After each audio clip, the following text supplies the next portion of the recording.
Hello les cabistes, comment ça va? Avoir une belle américaine décapotable, c'est super cool.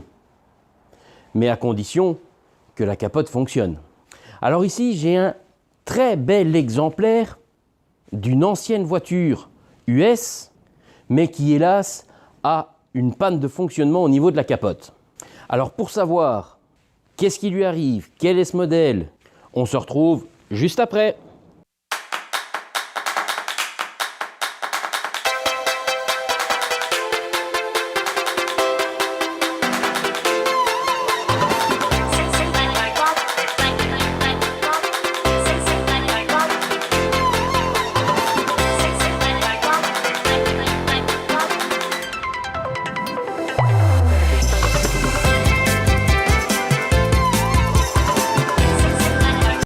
Bonjour à toutes et à tous et bienvenue chez l'expert du cabriolet. Alors aujourd'hui on fait un petit tour aux États-Unis avec cette magnifique Chevrolet Caprice de 1971, 71 pour les amis français. Alors oui, cette belle grosse bête, elle est plutôt rare sur nos routes en Europe, mais c'est quelque chose d'extrêmement courant là-bas. Ces gros véhicules américains qui sont basés souvent sur des mêmes plateformes. Chez GM, on a plusieurs voitures similaires. On a la Chevrolet Caprice comme ici, on a la Cadillac Eldorado, il y a encore la Buick Le Sabre. Tout ça, c'est des caisses qui sont du même groupe GM, General Motors. Et on avait donc toute une panoplie d'énormes cabriolets. Et effectivement, pour une certaine génération, c'est des autos qui font rêver parce que c'est ce qu'on voyait en permanence à la télé, dans les films, dans les séries. Donc c'est vrai que c'est des autos qui peuvent rappeler beaucoup de souvenirs. Alors ça, aujourd'hui, ça reste une voiture qui est très belle, qui reste abordable. C'est un ancêtre. Mais se payer un magnifique cabriolet, si la capote ne s'ouvre pas, ça reste toujours deg. C'est vraiment pas agréable de se payer un cabrio où la capote ne fonctionnera pas du tout. Alors, il faut savoir aussi que certains modèles de cabriolet, entre autres cette génération-ci en particulier, possèdent un fonctionnement de capote qui n'a rien à voir avec ce que nous, on connaît en Europe. C'est très, très spécifique à ces générations et à ces modèles-là. Vous ne retrouverez jamais ce système de fonctionnement sur aucun autre modèle de cabriolet, que ce soit suédois, italien, allemand, français, peu importe la marque ou les années, vous ne retrouverez plus jamais ça. C'est vraiment hyper complexe. C'est vraiment spécifique à ces américaines-là, de ces époques-là. Alors, il faut savoir que ça, même aux États-Unis, ça peut faire peur à beaucoup de réparateurs là-bas. Alors, imaginez de l'autre côté de l'Atlantique, eh bien oui, il y a un petit fou, moi, l'expert du cabriolet, qui se lance dans des réparations parfois extraordinaires, si on peut dire. Enfin bon, quand on sait comment ça fonctionne, il n'y a plus rien d'extraordinaire. On connaît la théorie, on connaît la technique, on sait comment ça fonctionne de A à Z et on cherche la panne. Alors, sans vouloir me jeter des fleurs, c'est vrai que c'est des autos que j'aime déjà bien au départ. C'est des autos qui me parlent. Alors forcément, je ne vais pas y aller à reculons. Je vais y aller en aimant déjà ce que je vais chercher, en allant déjà à la découverte, certes, d'un ou plusieurs problèmes, mais j'y vais de gaieté de cœur. J'y vais pas en disant « encore une bagnole à réparer, et en plus j'aime pas le modèle, et j'aime pas la marque, et j'aime pas la couleur ». Non, c'est pas du tout ça. En fait, je crois qu'il n'y a aucune voiture sur laquelle j'y vais à reculons. Tant que c'est un cabriolet, moi je fonce et j'y vais. Après, certes, il y a des pannes plus compliquées que d'autres. Ça, c'est vrai aussi. Avec ma modeste connaissance du sujet du cabriolet et mon petit passif des américaines et des cabriolets en règle générale, je me suis lancé à la recherche de cette panne. Alors ici, malheureusement, exceptionnellement, je ne vais pas pouvoir vous montrer la panne au départ. Car malheureusement, étant submergé de travail, je n'ai pas pu prendre le temps de mettre l'auto en place pour la filmer. Et vous vous doutez que ces américaines de cette époque ne sont pas des micro-voitures qui font 2 mètres de long, mais bien des énormes paquebots qui font près de 6 mètres, voire plus de 6 mètres de long. Donc évidemment, il fallait que je libère beaucoup de place dans l'atelier, ce qui n'a pas été possible. Donc j'ai dû travailler, avancer sur les autos, dégager de la place. Et aujourd'hui, je vous fais quand même une petite vidéo parce que ça reste quand même, pour moi, je trouve, de beaux modèles à montrer. Alors pour faire simple, cette capote, quand on appuyait sur le bouton de commande, parce que oui, déjà dans les années 70, dans les années 70, on avait une généralité sur ces cabriolets-là, la commande était automatique. Alors suivant les modèles, ça fonctionnait différemment, évidemment. Mais là, quand on appuie sur le bouton, ça partait en cacahuète. Il n'y a rien qui fonctionnait comme ça devait. Tout partait en vrille. La capote, on voyait qu'elle avait énormément de mal. Tout se mettait de travers. On voyait que ça forçait au point que ça pouvait même peut-être péter complètement la structure, voire déchirer la toile. Car tout se mettait de manière anormalement en forçage et complètement de travers.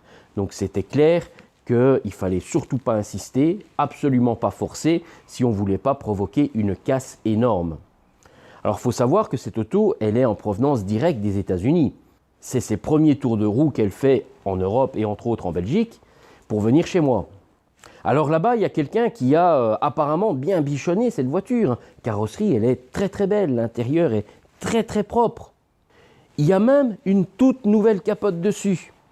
Mais quel dommage d'installer une nouvelle capote et de ne pas réparer le système de fonctionnement.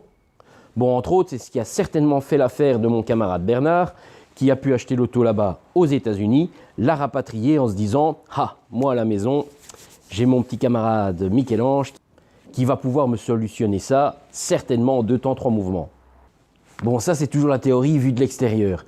Alors effectivement, oui, j'ai solutionné le problème. L'auto aujourd'hui est réparée et malgré qu'elle a un système de fonctionnement, une cinématique de capote qui est bien particulière et unique à ces modèles. En fait, pour résumer, nos capotes à nous se déploient de l'avant vers l'arrière, ça c'est standard, mais sous le phénomène d'un accordéon. La structure se rétracte comme un accordéon que vous ouvrez ou vous fermez. Ici, on n'a pas du tout cette cinématique-là. On a certes une capote qui part de l'avant vers l'arrière, mais on a un système de croisement. Donc en fait, on a nos montants qui viennent se rabattre vers l'intérieur et qui font un X, qui viennent se chevaucher un peu comme si on croisait les bras. Ça fait un petit peu ce phénomène-là. Et ça, c'est une bizarrerie américaine qui fait que c'est un système de fonctionnement très atypique, mais qui nécessite une vraie connaissance, une vraie attention pour régler tout ça, mettre ça en place de manière à que ça fonctionne bien. Après, il ne faut pas oublier non plus que c'est des autos qui ont 50 ans, plus de 50 ans. On peut avoir de l'usure, donc du jeu dans tout ce système. On est aussi sur des capotes qui sont en acier, qui pèsent des tonnes. On est bien loin d'une capote faite en alliage ou en matériaux composites très légères. À cette époque-là, on ne cherchait pas forcément la légèreté. On voulait juste que ce soit robuste, costaud, mais donc du coup, ça avait beaucoup de poids. Ça, l'usure, l'âge, la technicité, la particularité du fonctionnement fait que tout ça aujourd'hui peut attraper du jeu, voire beaucoup de jeux, et ça peut un peu brinque-baller dans tous les sens. Donc là, voilà l'affinité de savoir remettre tout ça en place, faire composer, surtout je devrais dire, avec l'existant, l'usure déjà présente, et trouver le parfait équilibre pour que tout ça puisse bien fonctionner l'un dans l'autre et finir par s'ouvrir et se refermer sans aucun accroc. Bon, et maintenant que j'ai un petit peu expliqué le pourquoi du comment cette auto était arrivée à l'atelier, on va quand même voir si ça fonctionne bien. Et à l'occasion, regarder cette particularité de capote quand elle s'ouvre. On va aller checker tout ça ensemble. Alors voilà, pour ceux qui ne connaissent pas, une Chevrolet Caprice cabriolet, c'est ça. Alors ça a un avant énorme, un capot qui n'en finit pas. On a un habitacle où on peut s'asseoir à 3, même à 4, sans problème, côte à côte. Alors on voit qu'on a un beau coloris bleu pastel avec une magnifique capote blanche. Je vais aller vous montrer un peu sa vue arrière. Alors on avait déjà une vitre en verre. C'est la particularité de ces modèles-là. Ils existent avec des vitres en plastique et avec des vitres en verre. Et on peut permuter de l'une à l'autre, certes en modifiant un petit peu sa mise en place, mais on a des arrières d'auto qui sont colossales. Alors c'est vraiment pas facile de vous montrer ces arrières. J'ai pas beaucoup de place ici dans le fond de l'atelier. Et comme vous pouvez constater, j'ai un véhicule qui fait 6 mètres de long. J'ai dû bouger ce qui était devant. Et si vous regardez,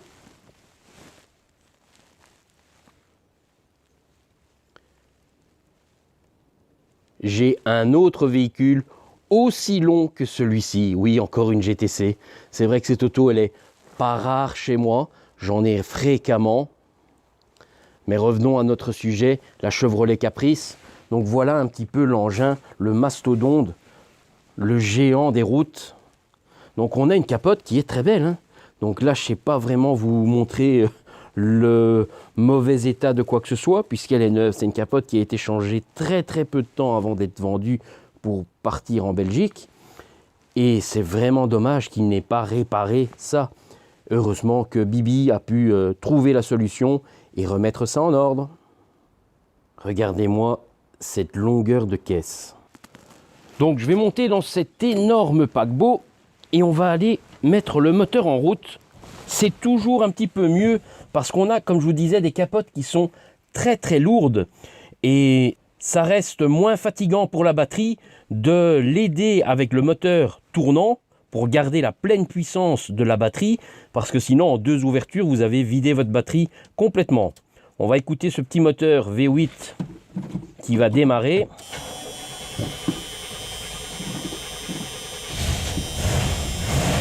Ah là là, cette bonne mécanique américaine.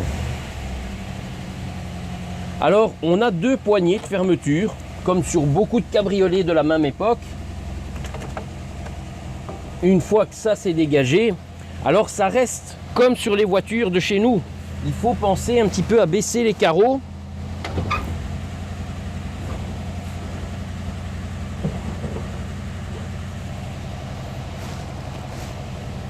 Comme ceci. De manière à dégager le périmètre et que la capote n'ait pas de forçage aussi bien à l'ouverture qu'à la fermeture. Donc voilà notre capote qui monte. On peut vraiment voir cette cinématique qui est très particulière.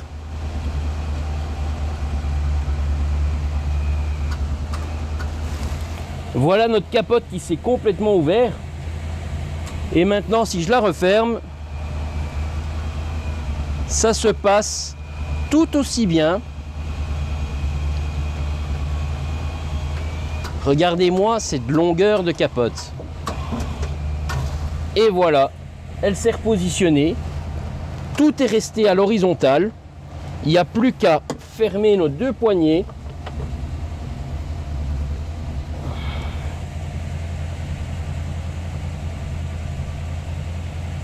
On va couper le contact pour ne pas s'intoxiquer. C'est toujours satisfaisant de voir qu'on a réussi son travail et que ça refonctionne comme ça devait toujours fonctionner. Certes, les ingénieurs ici se sont cassés la tête de manière folle pour créer un nouveau système. Bon, après, ça n'a pas eu le succès du tout espéré parce que c'est les seuls exemplaires. C'est ces modèles-là qui ont possédé ça pendant une période de 7-8 ans et puis ils ont abandonné complètement ce système de fonctionnement. Très certainement que déjà même au début de leur vie, ça devait tomber en panne parce que ce système de croisement, c'est pas la meilleure idée qu'ils aient eue. Donc voilà, ici, on a quand même une très belle voiture qui, entre parenthèses, est à vendre dans un garage qui est spécialisé en voitures US. Ils ne font que ça, les anciennes et les récentes. Ils font de l'import, ils ramènent leurs voitures directement des États-Unis, ils vont sur place pour les choisir et ne pas acheter des chats dans un sac. Ils vont sur place, ils regardent les autos, ils choisissent les belles autos, les pépites qui sont là-bas, ils les récupèrent et ils les ramènent par conteneur en Belgique. Et puis après, ils vous les mettent à la vente une fois qu'ils ont révisé éventuellement les choses mécaniques, carrosserie, comme ici, une capote qui ne fonctionnait pas, donc pas vendable en théorie, sauf si évidemment on connaît quelqu'un qui peut réparer ça. Et au final, vous prenez plus aucun risque, vous allez acheter une voiture en parfait état, carrosserie, mécanique et capote, et tout fonctionne. Il y a encore des garages sérieux qui savent et font les choses correctement dans les règles de l'art. Après, ils s'entourent forcément de spécialistes qui connaissent comme eux leur sujet, chacun dans son créneau. Et on se retrouve à remettre en route de belles voitures historiques, mythiques. Bon, eh bien voilà pour ce format un petit peu plus court qu'à l'habitude. Mais j'espère quand même intéressant et que ça vous a apporté soit une petite joie visuelle ou un petit intérêt à voir un petit peu ce que les Américains faisaient dans les années 70, dans les années 70. Si c'est le cas, n'hésitez pas, un petit like, ça fait toujours plaisir que mon travail est intéressant et ça me permet de continuer à avancer. Abonnez-vous à la chaîne si ce n'est pas déjà fait et allez voir les nombreuses autres vidéos déjà présentes. Et pour ceux que ça peut intéresser, je mettrai dans le descriptif les coordonnées de l'entreprise qui a cette voiture à vendre. Ils n'ont pas que ça, ils ont de tout. Ils ont des Mustangs, des Camaro, des Pontiac, des voitures anciennes, des moins anciennes, des toutes récentes. Ils ont vraiment de tout. Ils savent les entretenir, les réparer. Et ce sont de vrais passionnés qui n'hésitent pas à aller sur place aux États-Unis pour choisir leur voiture. Allez, à la prochaine, ciao ciao!